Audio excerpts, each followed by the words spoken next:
అతి ప్రధాన ఘట్టమైనటువంటి ఎన్నికలైతే ముగిశాయి. ఇప్పుడు అందరి కళ్ళు కూడా ఫలితాల మీదే.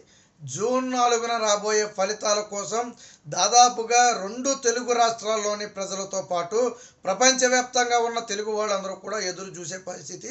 ఇదే సమయంలో ఇతర రాష్ట్రాలు కూడా అసలు ఆంధ్రప్రదేశ్లో ఏ ప్రభుత్వం అధికారంలోకి రాబోతుందని ఆతృతగా ఎదురు చూస్తారు. అయితే వాస్తవానికి ఎగ్జిట్ పోల్స్ మీద నిషేధం ఉంది. ఎందుకంటే 5వ విడత ఎన్నికలు ఉన్నాయి. ఇప్పటివరకు 4 విడత ఎన్నికలే జరిగాయి. 5వ విడత ఎన్నికలు బహుశా మే 30తోనే ఎప్పుడో క్లోజ్ అవుతున్నట్టుగా ఉన్నాయి. 31తోనో క్లోజ్ అవుతున్నట్టుగా ఉన్నాయి.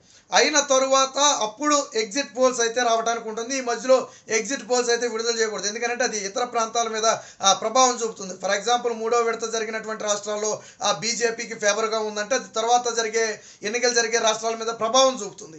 అలాగే ఇప్పుడు ఒక పార్టీ ఉందంటే జాతీయ పార్టీ అది రేపొద్దున నెక్స్ట్ 5వ విడత ఎన్నికల్లో ప్రభావం చూపుతుంది.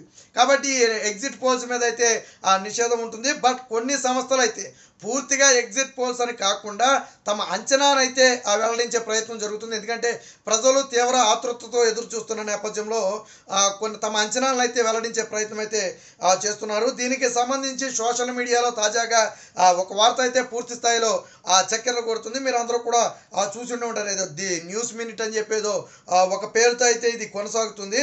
సో దీనికి సంబంధించి కొన్ని సర్వే సంస్థలు, ఇవన్నీ కూడా దాదాపుగా 3, 6, 7 సంస్థలు కూడా, అంటే జాతీయ సర్వే సంస్థలు ఆంధ్రప్రదేశ్లో రేపు ఫలితాలు ఎలా ఉండబోతున్నాయనే దాని మీద ఒక అంచనాకు వచ్చినట్టుగా అయితే తెలుస్తుంది. దీంట్లో ఇండియా టుడే యాక్సెస్ని కనుక మనం తీసుకుంటే ఎన్డీఏకి 142 నుంచి 157 సీట్లు వచ్చే అవకాశం ఉంది. వైసీపీ కేవలం 18 నుంచి 33 సీట్లకు మాత్రమే పరిమితమయ్యే అవకాశం ఉన్నట్టు తెలుస్తుంది. ఇక ఇతరులకు 1 సీట్ వచ్చే అవకాశం ఉన్నట్టుగా అదైతే చెప్తుంది. ఇక CNN News 8 మనం తీసుకుంటే 132 నుంచి 145 సీట్లు ఎన్డీఏ కూటమికి రాబోతున్నట్టుగా, అలాగే వైఎస్ఆర్సీపీకి 30 నుంచి 43 సీట్లు రాబోతున్నట్టుగా అయితే వీళ్ళు చెప్పడం జరిగింది. వీళ్ళు అదర్స్కి అయితే ఏమి ఇవ్వలేదు. ఇక టైమ్స్ నౌ VMR కానీ మనం ఒకసారి తీసుకుంటే ఎన్డీఏ కూటమికి 128 నుంచి 133 సీట్లు రాబోతున్నాయని అయితే చెప్తున్నారు. ఇదే సమయంలో వైఎస్ఆర్సీపీకి 42 నుంచి 47 సీట్లు వచ్చే అవకాశం ఉందని, ఇతరులకు 1 సీట్ వచ్చే అవకాశం ఉందని చెప్పి అయితే వీళ్ళైతే అంచనా వేయడం జరుగుతుంది. ఇక రిపబ్లిక్ జన్ కీ బాత్ అని చెప్పి సర్వే కనుక మనం తీసుకుంటే 111 నుంచి, అంటే 111 నుంచి 124 124 సీట్ల వరకు కూడా ఆ కూటమికి వచ్చే అవకాశం ఉన్నట్టుగైతే వీళ్ళు అంచనా వేస్తున్నారు. ఇదే సమయంలో కొద్దిగా వైసీపీకి హైయెస్ట్గా 51 నుంచి 64 సీట్లు, అంటే మ్యాజిక్ ఫిగర్ని అయితే చేరుకోలేరు కానీ 51 నుంచి 64 సీట్లు వచ్చే అవకాశం ఉన్నట్టుగా వాళ్ళైతే అంచనా వేశారు. ఇక రిపబ్లిక్ సి ఓటర్ని కనుక మనం పరిగణలోకి తీసుకుంటే 108 నుంచి 127 సీట్లు ఎన్డీఏ కూటమికి రాబోతున్నట్టుగా వీళ్ళైతే అంచనా వేశారు. వీళ్ళు కూడా కొంచెం వైసీపీకి హైయెస్ట్ ఇచ్చారని చెప్పుకోవచ్చు. 48 నుంచి 67 సీట్లు వైసీపీకి వచ్చే అవకాశం ఉన్నట్టుగా తెలుస్తుంది. ఇక న్యూస్ ఎక్స్ నేటా అయితే మనం తీసుకుంటే 139 నుంచి 152 సీట్లు కూటమికి అయితే రాబోతున్నట్టుగాను, 23 నుంచి 36 సీట్లు మాత్రమే వైఎస్ఆర్సీపీకి రాబోతున్నట్టుగా వీళ్ళు చెప్పడం జరిగింది. వీళ్ళు కూడా ఇతరులకైతే ఏమీ ఇవ్వలేదు. ఇక ఇండియాస్ చాణక్య కొంచెం ప్రాముఖ్యత ఉన్నటువంటి సంస్థ, కొంచెం క్రెడిబిలిటీ ఉన్నటువంటి సంస్థ, తమ సర్వేలు దాదాపుగా అనేక సందర్భాల్లో కరెక్ట్ అయినటువంటి పరిస్థితి. సో అలాంటి టుడేస్ చాణక్య ఒక పెను సంచలనమైన ఫలితాన్ని అయితే విడుదల చేసింది. 144 నుంచి 158 సీట్లు కూటమి గెలుచుకోబోతున్నట్టుగాను, వైఎస్ఆర్సీపీ 13 నుంచి 31 సీట్లు మాత్రమే గెలుచుకోబోతున్నట్టుగాను వీళ్ళైతే చెప్పడం జరిగింది.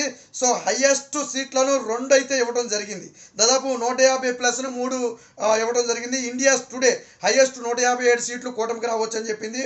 అలాగే న్యూస్ ఎక్స్ నీటా హయ్యెస్ట్ 152 సీట్లు కూటమికి రావచ్చు అని చెప్పింది. ఇక టుడేస్ చాణక్య 158 హయ్యెస్ట్ టీడీపీ కూటమికి రావచ్చు అని చెప్పింది. ఇక వైఎస్ఆర్సీపీకి హయ్యెస్ట్ అంటే 67 రిపబ్లిక్ టీవీ సి ఓటర్ చెప్పింది సర్వే. ఇక నెక్స్ట్ హయ్యెస్ట్ వచ్చేటప్పటికి 47 టైమ్స్ నౌ VMR చెప్పినటువంటి సర్వే. సో ఇవి మినహాయించి ఏది కూడా, ఇందులో విషయం ఏంటంటే ఇందులో కొన్ని సర్వేలు కూటమిని చెప్పి కొన్ని సర్వేలను వైసీపీ గెలుస్తుంది అని మెజార్టీ వస్తుందని చెప్తే సరే మన ఫలితాలు అటు ఇటు అవ్వచ్చేమో అని ఒక అంచనాకు రావచ్చు. బట్ ఇక్కడ వారు వన్ సైడ్, ప్రతి సర్వే కూడా 110కి పైనే. యావరేజ్ని కానీ మనం క్యాలిక్యులేట్ చేస్తే 130 నుంచి 135 వరకు యావరేజ్ వచ్చే పరిస్థితి. అంటే కూటమికి 130 ఎట్టి పరిస్థితిలో తగ్గే అవకాశం లేదు. అయితే చాణక్య చెప్పినట్టు కానివ్వండి, లేదా న్యూస్ ఎక్స్ చెప్పినట్టు కానివ్వండి, ఇండియా టుడే చెప్పినట్టు కానివ్వండి, 150కి పైన వచ్చినా ఆశ్చర్యపోవాల్సిన అవసరం లేదు. ఎందుకు ఈ సర్వేలు అంత ఎక్కువగా ఆ కూటమికి ఇస్తున్నాయి అంటే ఇక్కడ 2 ప్రధాన కారణాలు ఏంటంటే, ఒకటి వైసీపీ మీద యాంటీ ఉంది. టీడీపీ జనసేన మీద సానుభూతి ఉందా లేదా పక్కన పెడితే వైసీపీ మీద యాంటీ ఉంది. తప్పని పరిస్థితుల్లో కూటమికి ఓటేశారు ఒకటి. రెండోది ఏంటంటే పోల్ పర్సంటేజ్ అనేది పెరిగింది. ఒక రకంగా 4 విడత ఎన్నికలు దేశం మొత్తం జరిగితే హయ్యెస్ట్ పోలింగ్ పర్సంటేజ్ నమోదైనటువంటి రాష్ట్రం ఆంధ్రప్రదేశ్. మరి ఇది ప్రభుత్వ వ్యతిరేకత కాకుండా ప్రభుత్వ అనుకూలత ఎలా ఉంటుంది? ఇప్పుడు పథకాల వల్ల లబ్ధి పొందిన వాడు ఓటు వేయకుండా తప్పించుకుని తిరగవచ్చు. ఫర్ ఎగ్జాంపుల్ జగన్మోహన్ రెడ్డి 2019లో తీసుకోండి. అప్పుడు కూడా 14తో పోలిస్తే ఓట్ పర్సంటేజ్ పెరిగింది. అప్పుడేమన్నాడు, ఈ పెరిగిన ఓట్ పర్సంటేజ్ అనేది వైసీపీ గెలుపును సూచిస్తుంది అన్నాడు. అప్పుడేమో అదంతా ప్రభుత్వ వ్యతిరేక ఓటు మాగుపడింది అన్నాడు. కానీ ఇప్పుడు కూడా అంతకంటే ఎక్కువ ఓట్లు పడితే అబ్బాయి ఇది ప్రభుత్వ అనుకూల ఓటు అంట. అప్పుడు ప్రభుత్వ వ్యతిరేకత ఓటు ఎలా అయింది, ఇప్పుడు అనుకూల ఓటు ఎలా అయింది? సో సర్వేలన్నీ కూడా క్లియర్ కట్గా ఎందుకు ఇంత స్పష్టంగా చెప్తున్నాయంటే పోలింగ్ పర్సంటేజ్ అనేది భారీగా పెరిగింది. సో పెరిగిన పోలింగ్ పర్సంటేజ్ని కనుక అంచనా వేస్తే 150 క్రాస్ చేయడం అనేది ఈజీ. ఎందుకంటే దాదాపుగా 3 నుంచి 4% ఓట్లు పెరగటం అంటే 4 కోట్ల ఓటర్లలో 4% ఓట్లు పెరగటం అంటే ఆషామాషి విషయమే కాదు. గతంలో టీడీపీకి వైఎస్ఆర్సీపీకి గట్టిగా 20 నుంచి 25 లక్షల ఓట్లు మాత్రమే తేడా. అప్పట్లో జనసేనకు వచ్చిన ఓట్లు అనుకోండి, అవి అన్ని ఓట్లు మాత్రమే తేడా. అలాంటిది ఇప్పుడు ఆల్రెడీ జనసేన కలిసి ఉంది, బీజేపీ ప్రభావం కొంత ఉంది. ఇదే సమయంలో ప్రభుత్వ యాంటీ వ్యతిరేకత అనేది ఎక్కువ ఉంది.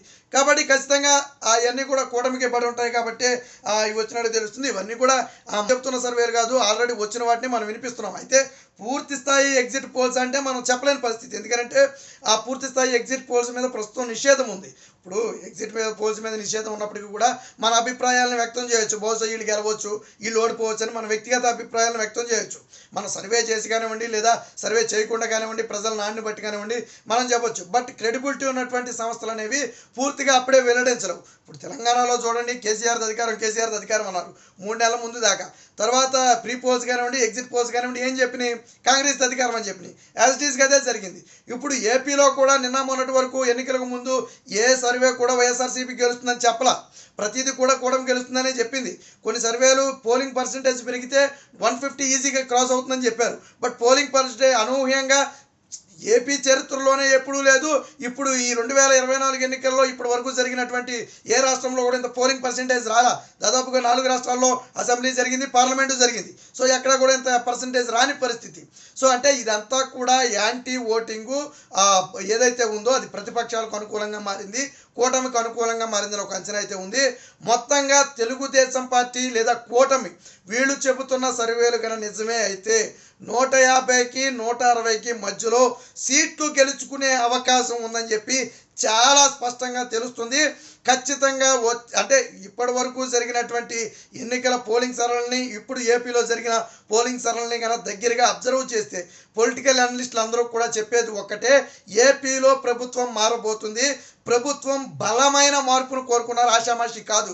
2019లోనే జగన్మోహన్ రెడ్డి నాకు తిరుగులేదు అనుకున్న 151, అంతకు మించి ప్రతిపక్ష హోదా కూడా రాదేమో అనే స్థాయిలో ఇప్పుడు ఓట్లు పోలైనట్టుగైతే అనుమానాలు వ్యక్తం చేస్తున్నారు. ఏది ఏమైనప్పటికీ తాజాగా సోషల్ మీడియాలో వైరల్ అవుతున్నటువంటి ఈ సర్వేలన్నీ కూడా వైసీపీకి నిద్ర పట్టకుండా చేస్తున్నాయి.